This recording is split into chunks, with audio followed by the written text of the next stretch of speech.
10 દિવસથી સુરત શહેરમાં ભગવાન શ્રી ગણપતિજીની સ્થાપનાથી લઈને વિસર્જન તકની પ્રક્રિયાઓ થઈ અને ગઈકાલે 17 તારીખના રોજ બહુ ધૂમધામથી સુરત શહેરમાં ગણપતિ વિસર્જનના સમગ્ર પ્રક્રિયા આજ અર્લી મોર્નિંગ તક પૂર્ણ થઈ, જેમાં ઓફિશિયલી જો 21 જેટલા આર્ટિફિશિયલ પોન્ડ જો સુરત મહાનગરપાલિકા તરફથી બનાવવામાં આવેલા હતા અને સાથોસાથ મગદલ્લા, ડુમસ અને હજીરા જો કુદરતી ઓવારા હતા જ્યાં વિસર્જનની પ્રક્રિયાઓ થઈ. આમાં 80,000 જેટલા નાની મોટી મૂર્તિઓના વિસર્જન થયા જો રજિસ્ટર્ડ થઈ ત્યાં રજિસ્ટર થઈ.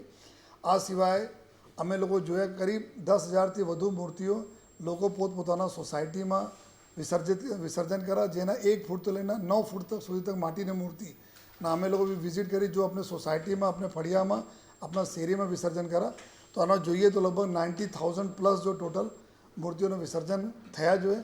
સર્વપ્રથમ હું મીડિયાના મિત્રોનો ખૂબ આભાર માનું છું કે સતત જો જે આપના થકી જો અમે લોકો પબ્લિક તક મેસેજ પહોંચાડા અને પબ્લિકના બી જો પ્રશ્નો હતા આપ થ્રુ અમારે તક આવ્યા જોઈએ, તો એના મળી જોડીને સુરત શહેરના પ્રજાના સુખાકારી માટે ખૂબ સરસ માહોલમાં આ પૂરી પ્રક્રિયા પૂર્ણ થઈ. એના માટે હું આપના થકી સુરત શહેરના લોકોને ખૂબ ખૂબ આભાર માનું છું. તમામ હિન્દુ કહો, મુસ્લિમ કહો, ક્રિશ્ચિયન, શીખ, ઈસાઈ બધા લોકોના આભાર માનું છું કે આપણે લોકોનો જો સહકાર અમારી પોલીસના મળા, અમારે કોન્સ્ટેબલ તો માંડી મારે સુધી તક મળા અને જેના લીધે અમારા સુરત શહેરમાં એટલા હર્ષોલ્લાસ સાથે પૂરી પ્રક્રિયા પૂર્ણ થઈ.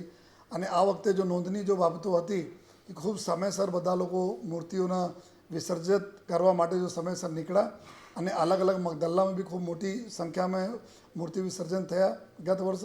અને આપણા હજીરામાં બી, હજીરામાં થોડા હાઈ ટાઈડના લીધે થોડા મોડા થયા, લેકિન સવારે જો 6 વાગે, ગયા વખતે જો લગભગ 2 વાગે બપોર થઈ ગયા હતા, આ વખતે મોર્નિંગમાં 6 વાગે હાઈ ટાઈડ લગભગ 1:30-2 વાગે આવી તો સંપૂર્ણ પ્રક્રિયા પૂર્ણ થઈ ગઈ. તો ગયા વર્ષ કરતાં બી 8 કલાક જો પહેલે પૂર્ણ થઈ, એના સમગ્ર ક્રેડિટ અમારી શહેરના જનતાને જાય છે કે આપ લોકો એટલા સહકાર કર્યા.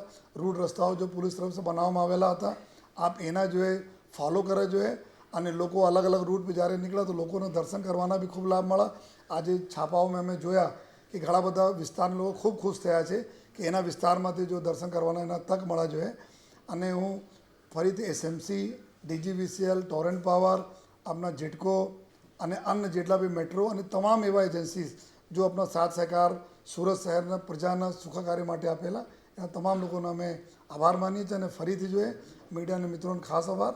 અને આ જ રીતે અમારા બંનેનું સંકલન ચાલુ રહેશે અને આવનાર દિવસોમાં જો તહેવારો અને જો બંદોબસ્ત રહેશે, અમે બધા લોકો મળીને સુરત શહેરને ખૂબ સુરત બનાવીને રાખીએ છીએ.